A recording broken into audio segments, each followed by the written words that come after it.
Welcome to the Hustle Factory podcast show. All we do is hustle. And here's your host, John Lindemus. He's kind of a big deal. Bringing you amazing insights and views of entrepreneurship on today's society.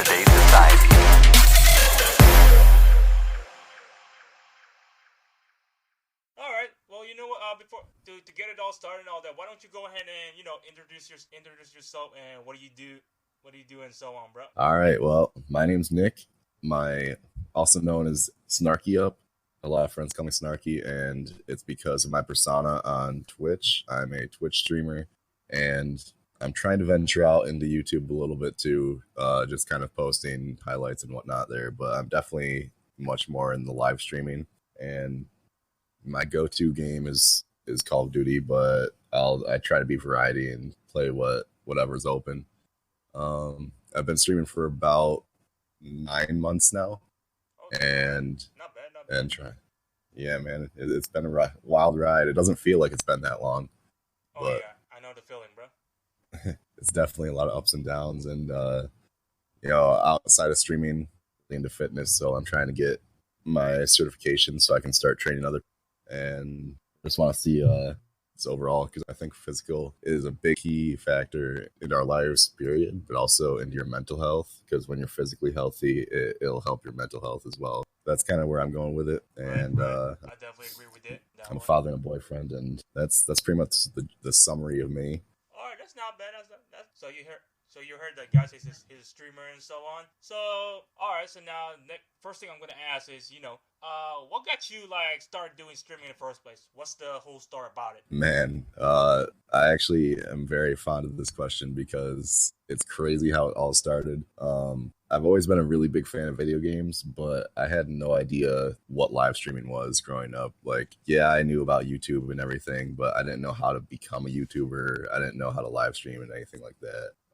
When I moved in with one of my buddies after college, an IRL friend, he brought up Twitch, and he was like, "Yeah, man, we should stream together and play games and just have a good time. I think it'd be really popular and just be awesome." And we actually never went through with that. It was going to be like a little co-stream every night because we lived at the same place. But our lives just got really busy and our schedules didn't really mesh up. But because he mentioned that and brought up the idea, it got me to look into Twitch. And I ended up going from there and starting my own channel and just playing the games that I wanted to play and see if anybody wanted to come hang out and chat while I was playing them. Right.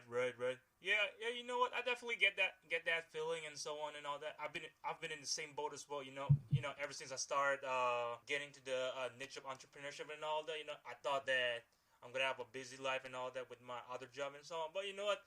That shouldn't really stop you in the first place on what you really love to do in the first place. Yeah, man. I'm tweeting. I'm treating Twitch more like a hobby right now.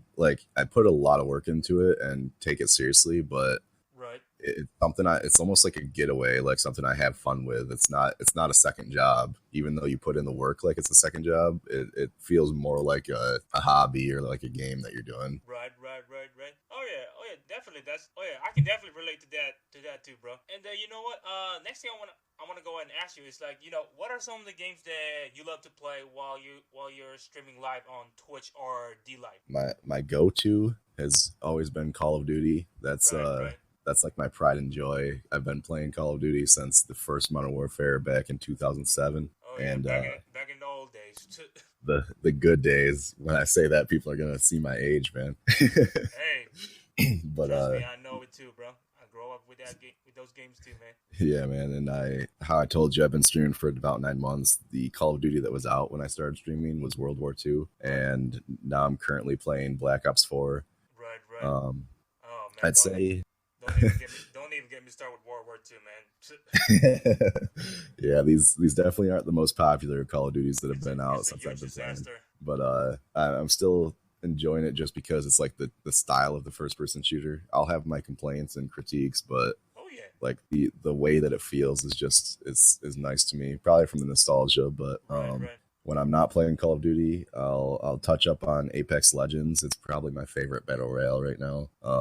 I'm waiting for season 2 to come out with that because I think that's when they're going to really start making changes and add new stuff to the game. And then I'll have some fun with my Nintendo Switch with Mario Kart or Smash Bros. I've always loved those games dating back to when I was a kid. Oh shit! Hey, that's where the real deal there, man. Yeah, man, dude. I got my Smash Bros. Half sleeve on my arm, so you know I got to be playing some of it. Right. Hey, there's nothing wrong with that. We all grew up with that kind of game, you know, Nintendo games, Absolutely, playing man. Mario Kart, and all that shit. Come on now. Dude, they are the best games to play when you have multiple people at your house. Oh yeah, Just definitely. Instead of one game that can either piss up your friends because you lose on that in a bullshit game and all that. But you know what? Hey, that's the fun part about gaming. You know, you just never know what's gonna happen. One of your best friends can throw a blue shell at you and make you go from first to last real quick. Right.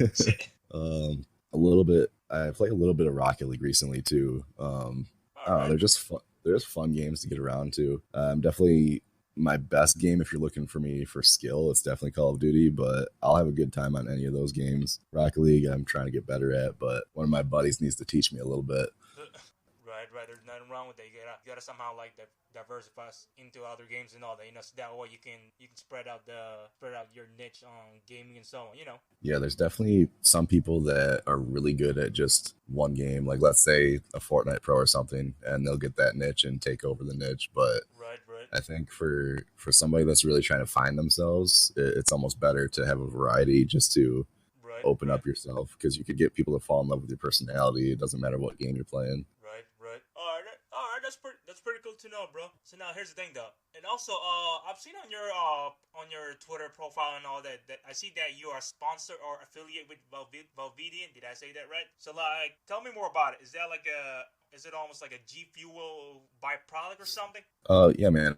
I got a couple. Their sponsorships. It's a little bit more like an affiliate, regardless. Like we're working together. I've tried their product at Brother, and basically I got a code, and what it is. Velvedian is a pill that, well, there's a couple different products, but the Velvedians, they're always pills instead of like the powdered drink that you get from G Fuel. Difference between a drink like G Fuel, which is designed for like energy and, you know, to get cracked out, people say. Velvedian's focus is to enhance your focus on the game or whatever product you're doing. So let's say is writing a novel or something and you just can't focus. You're just always sidetracked, looking off, trying to find ideas. The idea with Velvedian is that you take the pill and it'll help you focus up on what you're doing. You won't get so many outside distractions. The reason that the owners of Velvedian designed and made their product like that is because they really want to fight off the use of Adderall. There's just, I mean, I think we've all heard rumors, but there's a lot of Adderall abuse, especially in the gaming community, but even for like journalists and stuff. People will come out and say that they're using Adderall just so they can get their work done and whatnot, or they want to be the best gamer they can. So Velvedian's trying to stop people from abusing these prescription drugs and start using a safe alternative that gives you the same effect. All right, that's pretty good. Well, ladies and gentlemen, you heard that right? There's a company called Velvedian. So if you guys are ever interested on checking out those products and all that, do you have like some sort of like a special code for them to check it out? Yeah, man. Use code Snarky, SNARKY, and you'll get 10% off your order, which pretty much covers all the shipping costs and a little bit more, like the shipping and taxes. Cool.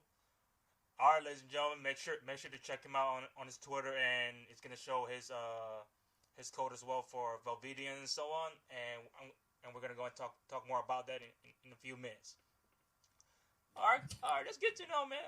I really like the concept of that product, Velvedian and all that, and I'm actually really 100% aware of the whole thing with the Adderall abuse and substance and so on, and you know that's not really a good thing at all, you know. Yeah, man, it's pretty sad. Like some people feel like they have to take Adderall just to like move on with their life and to get doing what they're doing. Right. And people like get it trapped in their head that they can't be as good of a gamer if they don't take it. It's like you've just made yourself addicted to something that you didn't need to be addicted to. Oh yeah. So you know the the way how I see are all it's almost like a mental how do I say this? It's almost like the same thing as with taking steroids and all that, like with fitness wise and all that, but except it's more like affecting your psychologically and all that and so on. You know what I mean? Yeah, man. It's very similar to steroids for working out. Like you don't need to take it. Yeah, you might see gains quicker, but they're not going to be sustainable. Yeah, it's not going to be sustainable, and you're going to have bad side effects from it. Right, right. Oh yeah, I mean, let me tell you something, man. Speaking of steroids and all that, like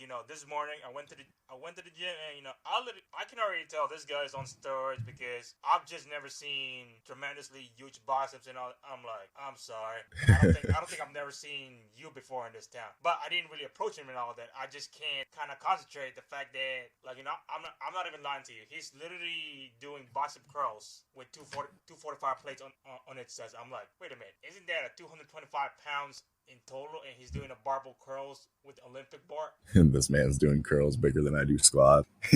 Right? I'm like, hold on, there is something wrong here. I think I'm gonna go ahead and get out of here now. I don't want to get on the roid rage and all that, and we don't want to get involved that one. Like, no offense out there to all the guys out there who's on steroids and all that, but you know what? Hey, you made that choice, so you're gonna might as well and just accept it. But it's not too late to quit yet, guys. To let you guys. Yeah, man, it's good. It's good that people are putting out alternatives that are a lot safer for you, because there's definitely an abuse problem in pretty much every market. Oh yeah, definitely, bro, definitely. And you know what? We're almost done. Actually, bro, I kind of plan to almost wrap it up soon and all that. But like I said, this is just like a first timer and all that. And as soon as I get the idea and all that, the time and all that, then it's gonna get better and soon. But yeah, before we Yeah, go, man, absolutely. But yeah, before we go and wrap up this first interview episode of the House of Factory Podcast show, if you were to give someone some sort of a huge advice or a nugget to someone who just started streaming on the same niche as you, what would it be and why so? You gotta go in with the mindset that you're not going to be the next ninja as soon as you start picking up the controller and pressing the live button. You have to look at your own progress. Don't watch other people, because you can watch them to gain ideas to help make you a better streamer. Like, let's say maybe you have poor mic quality and you notice somebody else sounds a lot better, so right. Now I can go out and buy a better mic. But don't see some guy that gets 1,000 viewers every night and think, oh, I'm not doing something because this guy's doing better than me. You got to look at how far you've come from your own progress. Right. And Twitch is, or any kind of streaming is a tough gig, man. Oh yeah, and definitely. You just have to have a positive mindset. If you can't take the ups and downs, then it's probably not the place for you to be. Right, definitely. I'm not trying to turn people away, but if you can't deal with going from 50 followers or 50 viewers down to 5 viewers randomly, then that's going to be an issue when you're streaming, because there's a lot of different factors that weigh into who's going to come to your stream and whatnot, and you just have to try to produce the best content you can. Right. And really enjoy it, because if people can tell that you're not enjoying it. So if you're having a bad time and just pushing live because you think you have to, people are going to see that and get turned off. Right, yeah. Oh yeah, I definitely fucking agree with all that, bro. And you know what? And whoever's listening to this episode right now, guys, if you're a streamer or that, or if you're starting out and all that, here's my really initial advice to you guys, because as an entrepreneur, I believe in content is king and all that. If you just started streaming and all that, a matter of fact, don't focus on to the part of, making money, get famous right away and all that. Just focus to the part where, hey, just if you love what you're doing, just focus on that part. Don't think about the part of, getting subs, getting viewers and all that. Just do it naturally, because eventually over time it's gonna pop in, because like you said before, it's not gonna happen overnight and so on, guys. It's not like a fucking genie where you just said, hey, let me go ahead and put this video in, and hopefully I get 100,000 likes or viewers or subs. It don't work like that, guys. Oh, absolutely, man. That I couldn't agree more with that. Because there's some people out there that stream for an entire year and don't even have affiliate yet, which is the 3 average viewers, and right. Just stream for X amount of hours. Like, some people will go over a year without getting that. And then there's people that stream for 3 months and think that they should have 100 viewers every night. Like, it's not just a snap of the finger. Right. I definitely agree with that, man. Oh yeah, And speaking of that, bro, I'm sorry. I thought this was gonna be the last one and all that, but something just popping in my mind, and it's really kind of important for me to address it because I've seen this so many times, in especially in the area that I live in and all that, and especially in some few social media feeds and so on. And I just have to ask about this because I've seen recently some people who just started doing the same niche as you suddenly don't last very long and they just quit doing it out of nowhere. What do you think that is, Nick? Like, what's causing them to quit in place? I think I love that question. I think we touched on it a little bit already, but I'll definitely dive more into it. Right. Like the fact that streaming and content creation in general is just really, really difficult.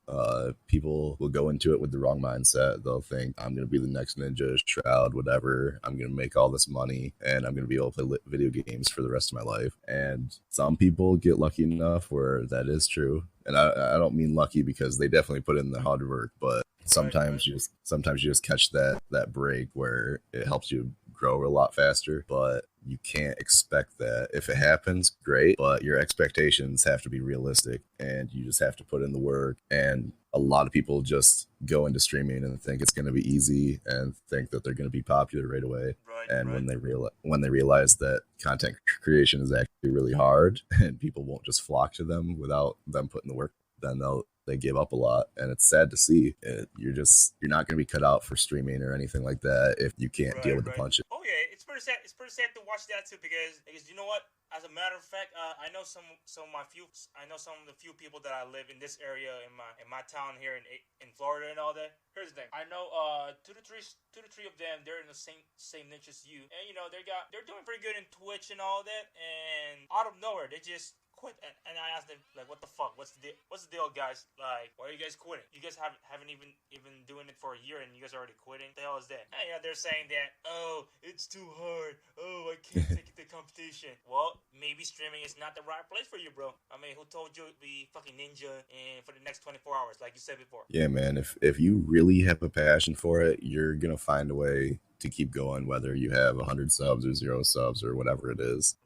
But if you don't have the passion for it, you're going to learn right away that it's just not for you. And that's where you see people quitting because they don't truly have the passion. They think that they want to do it, but they don't actually believe it. Right. Because if you have the passion and really want to do this for your either a hobby, a job, a career, whatever it is, if you're passionate about it, you're going to keep going whether you get knocked down or not. The saying, you got to get back up. Or if you get knocked down 7 times, you got to stand up 8. Right on. Fucking point, Nick. And yeah, man. There you have it, guys. That's the whole deal. So if you're in streaming and you're listening to this, that's the deal, man. So here's another thing. Here's my another tip to all of you streamers out there, Twitch, wherever you're streaming all that. Stop comparing yourself to some of the bigger streamers out there. Don't stop comparing yourself to Ninja, this guy there. Who gives a fuck? You're not them, guys. You're not Ninja. Okay, you're you. Just be you. Stop comparing your shit. Do what you love to do. Get your shit on together and hustle hard and grind harder. And end of the story, ladies and gentlemen. Stop making excuses. 100%, bro. If you take the heat of competition, matter of fact, I don't think competition is the right word and all that, or is it more like, how do I say this? Like the pressure of, you know what I mean? Yeah, man. I mean, it'll go both ways. You can look at it as competition because, if somebody's at this person's stream, they're not going to be able to be at your stream. But if you have that mindset, you're probably not going to have a very good time. I personally look at all these different content creators and root for them. I cheer them on and really befriend them and we try to learn off each other and work together. Oh, yeah, so definitely. It's a learning experience, ladies and gentlemen. Yeah, my personal outlook is almost like we're all at the same job location. If that makes sense, like we're all coworkers, kind of boosting the gaming community together. And you know what, Nick? It looks like we're almost done here and all that, but you know what? Lastly, at the end, why don't you go ahead and tell to all the listeners out there where they can go ahead and catch your live streams and so on, and where they can follow you on social media and so on, and give them where they should check you out. Man, first off, man, I want to thank you for having me on again. It's always fun talking to you, and I'm glad that you're starting this up. The Hustle Factory podcast, guys. Let's get it. And if you want to get in touch with me or watch me at all, SnarkyUp, SnarkyUp on every social media, All right, and good, good, good. I'm usually always streaming on Twitch. I've ventured out to D Live a little bit. If you guys want to check D Live out, it's just a little bit different and kind of on the come up. I'm just checking out to see where that goes. I like a lot of the ideas they're bringing to the table, but at the same time, I have a family at Twitch that I want to hang out with still. So Right, right. kind of going on 2 platforms right now, and then Twitter DMs are always open for anybody that needs to talk or has any questions. Right, right. Yeah, man, this was fun, man. I love talking to people like this, and you're always a blast to talk to. We seem to have a lot of the same ideas. Oh yeah, definitely. It's basically all just the mentality and the mindset, you know. And I think that's I think that's basically like the main factor if you want to be a successful streamer or YouTuber or podcaster. You just gotta have that mindset and stop worrying about the numbers sometimes, you know. I think just go ahead and just do it naturally. Just, you know, let's say you're gonna stream live at, you know, tonight or like freaking 9 o'clock at night. Just let it go naturally. Just play. Don't worry about the numbers because it's all just out of nowhere, you know. Absolutely, man. The numbers will bog you down if you get too caught up on them. It's all about your content. If the content's king, and if you're working on that, your numbers will come eventually. Exactly. And you know what? That's exactly I've been waiting for you to say content is king. I mean, people are not gonna visit your stream and all if you got no content. I mean, that's pretty much the whole basis of it, guys. Come on. Quality, man. Quality is over it. Quality keeps it going. Oh yeah, definitely, bro. You could get a host from Ninja, and if you have poor audio, poor visual, and just bad at whatever you're doing, don't talk to chat, then you're gonna lose that opportunity. So focus on yourself and your content first. Definitely. But yeah, other than that, then it's been really nice having you. First interview episode of the Hustle Factory podcast show, man. I really appreciate for your time able to do this with me. Very happy to be here, man. Can't wait to check out the next ones you have people on. All right, not a problem, man. Yeah, this should be live next week. I should be able to get everything out of the way, you know. Awesome, man. All right, good shit, man. Good talking with you, bro. Hey, have a great day, man. All right, you too, bro. All right, see you later, man. All right, there you have it, ladies and gentlemen. And that is Nick, AKA SnarkyUp. A live streamer and a D-Live streamer as well. He's a gamer, and as you can see, he has that amazing mentality of not giving up and just hustling hard and so on. I mean, that's exactly what gives me a huge amount of respect to all streamers out there because they believe in the mindset of grinding and hustling harder and so on because they know that in this industry it's not an easy niche to go on. But if you keep working hard, that's pretty much it, ladies and gentlemen. And other than that, we are good to go. And this is the end of the first ever interview episode of the Hustle Factory podcast show. Thank you, guys.